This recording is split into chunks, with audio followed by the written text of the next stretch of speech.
Salut les amis, c'est Hugo. Le 1er mars, c'est la date. Le 1er mars, c'est le grand retour des courses. Et pour beaucoup d'entre vous, c'est le premier 10 km de la saison. Et si tu es comme moi, un peu stressé à l'idée de tout gâcher, de ne pas avoir assez mangé, de ne pas avoir bien choisi ta tenue, ou de partir trop vite, alors cet épisode est fait pour toi. Je te partage les 5 derniers conseils que j'ai appris en courant cette course depuis 2019. Pas de théorie, pas de jargon, juste des trucs concrets, testés sur le terrain. Comment repérer le parcours, comment rester dans ta bulle, comment choisir ton rythme, comment gérer ton matériel, et surtout, comment ne pas paniquer si tout ne se passe pas comme prévu. Et je t'ajoute un teasing sur les chaussures à plaque carbone, parce que oui, elles ne sont pas pour tout le monde. Et un rappel sur le carbo-loading, parce que même pour un 10 km, une bonne préparation alimentaire, c'est 50% du combat. Si tu veux que ce 10 km soit ton meilleur départ de la saison, alors écoute jusqu'au bout, parce que les dernières minutes, c'est là que je te dis ce que tu dois faire la semaine avant et ce que tu dois absolument éviter le jour J. Prêt ? C'est parti. Bienvenue dans Au-delà du mur, le podcast pour tous les passionnés de course, qu'il s'agisse de bitume, de nature ou de piste. Que vous soyez débutant ou coureur aguerri, nous explorons ensemble la préparation physique et mentale, la nutrition et la santé pour vous aider à atteindre vos objectifs. Si vous cherchez des conseils pratiques, des témoignages inspirants et des discussions captivantes, vous êtes au bon endroit. Préparez-vous, votre voyage au-delà du mur commence ici. Si tu n'es pas encore abonné à Au-delà du mur, c'est le moment. Sinon, tu vas rater le prochain épisode. T'as tout préparé, mais le stress monte à l'échauffement. Tu te dis, et si je cours trop vite ? Et si je me blesse ? Et si j'ai pas assez mangé ? Je te donne les 5 clés pour que ce 10 km soit ton meilleur départ de saison, même si tout ne se passe pas comme prévu. Ma première expérience des 10 km de Payerne remonte à 2019. Et depuis, je suis toujours très content de retourner sur cette course. Elle marque pour moi le grand lancement de ma saison de course à pied. Pour moi, c'est un peu comme un test. C'est un indicateur de ce que ma préparation hivernale a donné. Utilise ce 10 km comme un test d'endurance, pas comme une finale. Tu vas voir où t'en es, comment tu gères ton rythme, ton alimentation, ton stress, et si tout ne se passe pas comme prévu, c'est pas grave, c'est juste le début de la saison. Maintenant, passons aux erreurs les plus fréquentes, celles que j'ai faites et celles que je vois encore aujourd'hui. L'erreur numéro 1, j'ai pas reconnu le parcours. Payerne, c'est quasiment chez moi. Mais même si la course n'est pas loin de chez toi, ça peut valoir la peine d'effectuer un repérage. Faire un tour à vélo ou à pied la veille les jours avant la course, tu notes les points clés, ou ralentir, ou accélérer, ou boire. C'est 30 minutes d'investissement pour 1 heure de performance. L'erreur numéro 2, c'est que j'ai pas cherché à me mettre dans ma bulle. Je me suis échauffé de nombreuses minutes, alors que la plupart du temps, c'était, allez, 10 minutes à tout casser. Pourquoi ? Parce que je voyais des gens courir autour de moi. Je me suis dit, je dois être prêt, je dois montrer que je suis sérieux. Résultat, j'ai entamé mes réserves avant le départ. L'idée, c'est d'arriver 1 heure avant. Tu mets par exemple ton casque anti-bruit, t'écoutes de la musique, ton podcast préféré, et tu fais ton échauffement en solo. Ne te laisse pas influencer par les autres. Ton corps, ton rythme, ton objectif, c'est tout ce qui compte. L'erreur numéro 3, c'est que j'avais pas d'indicateur clair pour savoir où j'en étais dans mes temps. Je sais que je voulais battre mon record, mais j'ai pas calculé mon allure cible. J'ai pas noté mes splits, j'ai pas prévu de checkpoint. Le résultat, je savais pas si j'étais dans un split positif ou un split négatif. L'idée, c'est de fixer 3 indicateurs simples. Ton allure cible, par exemple 5 minutes au kilomètre, le split à 5 km, où est-ce que tu veux te situer, 25, 30 minutes, et par exemple le feeling, la sensation. Tu te retrouves à 8 sur 10 par exemple, ou 7 sur 10. Si tu dépasses ton allure, ralentis. Si tu te sens trop bien, garde ton rythme, surtout dans les premiers kilomètres, c'est pas forcément là qu'il faut tout donner. Maintenant passons aux conseils concrets. Le parcours, il est constitué de 2 boucles identiques. un dénivelé faible, moins de 50 mètres. Évite de rester dans les bords du parcours, tu risques de te retrouver coincé dans un virage. Le fait de reconnaître le parcours avant, ça te permet de savoir où justement te tenir. En ce qui concerne la météo, vérifie les prévisions météo un jour avant, ça peut toujours bouger, et adapte ta tenue afin d'éviter d'avoir trop chaud ou trop froid. Perso, je m'habille toujours comme s'il faisait 10 degrés de plus que la température réelle. L'habillement fait aussi partie des choses à tester, et je rajouterai également encore une nuance, le vent peut changer les choses également le jour de la course, et je sais d'expérience qu'il y a régulièrement du vent sur le parcours. En ce qui concerne le ravitaillement, pour une distance de 10 km, moi je prends mon propre ravitaillement, uniquement liquide. Mon conseil, ne prends pas de nouvelles barres ou de nouveaux gels le jour J. On sait jamais comment nos estomacs y vont réagir à des nouveaux aliments qu'on ingurgite lors d'efforts intenses. Concernant l'affûtage, moi je ferai pas d'entraînement intense la dernière semaine. L'important c'est d'arriver frais le jour J. Tout ce qui devait être fait dans le cadre de ce programme d'entraînement aurait dû l'être fait avant la dernière semaine. Et en ce qui concerne le stress, moi j'adore les casques à réduction de bruit.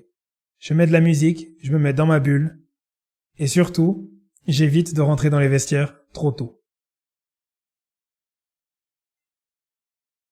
Parlons maintenant de la stratégie. Positive split, négatif ou allure constante. T'as ces 3 options pour gérer ton rythme sur 10 km. Le negative split, tu cours la première boucle un peu plus lentement que la deuxième. Tu finis fort, t'évites le mur. En revanche, tu dois un peu te retenir au départ et c'est dur mentalement, en fonction de l'état dans lequel tu te situes, d'accélérer sur la fin. Le split positif, tu pars fort, tu ralentis à la fin. Tu jettes tous tes chevaux dans la bataille dès le départ. Le risque, c'est que tu risques bien évidemment de te retrouver avec un réservoir vide trop tôt et de devoir finir en mode survie. La troisième option, c'est l'allure constante. Tu serres les dents du début à la fin. C'est le plus simple. En principe, c'est une allure que tu peux imaginer que tu peux tenir, mais ça peut être compliqué si tu cherches à aller viser un temps que tu n'as jamais atteint et pour lequel t'as pas trop d'expérience et si en plus ton entraînement est un peu juste, mais à la fin, la récompense n'est que plus merveilleuse. Typiquement, mon record sur semi-marathon de 1h35, la première fois que j'ai réalisé, l'idée c'était de courir en allure constante du début à la fin. Donc j'ai serré les dents pendant 1h35. En ce qui concerne le matériel, pas de nouvelles chaussures, pas de nouveaux shorts le jour de la course. L'idée, c'est également de garder les mains libres si possible, si tu as l'habitude de courir les mains libres. Moi, je porte mon propre ravitaillement. Ça te permet de te concentrer sur ton objectif, surtout si t'es pas habitué à courir avec quelque chose à la main. Ça t'évite d'innover le jour de la course. En ce qui concerne les chaussures à plaque carbone. Si tu as prévu d'utiliser des chaussures à plaque carbone pour ce 10 km, attention. Les études, elles montrent un bénéfice moyen de 3%. Mais seulement chez les coureurs rapides, soit au-dessus de 14 km/h. Pour les coureurs amateurs, à moins de 13 km/h, le gain, il est souvent minime, voire inexistant. Et le vrai risque, des chaussures, elles peuvent masquer la fatigue, tu te sens léger, tu cours plus vite, mais ton corps, lui, il subit un stress plus important que ce que tu sens. Résultat, tu continues à accumuler les kilomètres jusqu'à ce que ça tourne mal. Et si tu as une attaque talon, ces modèles très rigides, ils peuvent te gêner et augmenter le risque de blessure. Ce que je conseille, c'est que si tu n'as jamais couru avec des chaussures à plaque carbone, ne les teste pas le jour J.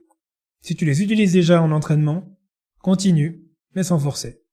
Si tu es un coureur moins rapide ou débutant, elles sont, au mieux, inutiles. Mon message, il n'y a pas de miracle technique. Ce 10 km, c'est ton départ. C'est pas une finale. Reste dans ce que tu connais, ce qui te protège, ce qui te fait plaisir. Et si tu veux aller plus loin, par exemple sur un semi-marathon ou un marathon, plus tard dans la saison, je t'invite à écouter mon épisode sur le carbo-loading que j'ai enregistré avec Mikey Kruzman. On t'y explique comment charger tes réserves de glycogène sans te bloquer le ventre, comment adapter ta nutrition selon ta distance, et surtout, comment ne pas improviser le jour J. Tu pourras retrouver cet épisode sur ton application de podcast préférée ou en cliquant dans le lien qui sera dans la description de cet épisode. Parce que oui, même pour un 10 km, une bonne préparation alimentaire, c'est une grande partie du combat. Maintenant, on passe à la semaine avant. Ton plan d'attaque pour arriver frais le jour J. Une semaine avant l'objectif, dernier entraînement, tout ce qui devait être fait, je le répète, aurait dû être fait avant. L'important, c'est que tu arrives frais le jour J.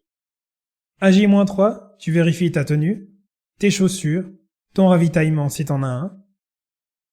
La veille, repos, tu t'hydrates selon ta soif, et un repas léger, digeste avant d'aller te coucher. Le jour J, pas d'innovation, un petit déj habituel que tu auras déjà eu l'occasion de tester par exemple lors d'un week-end choc. Essaie d'arriver suffisamment tôt et tu te mets dans ta bulle mentale.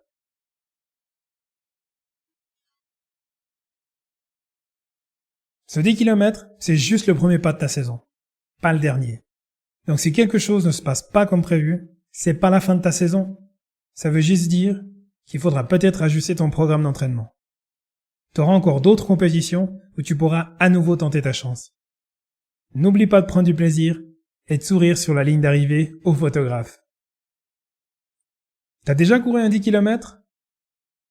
Quel conseil tu donnerais à ton moi d'il y a 5 ans?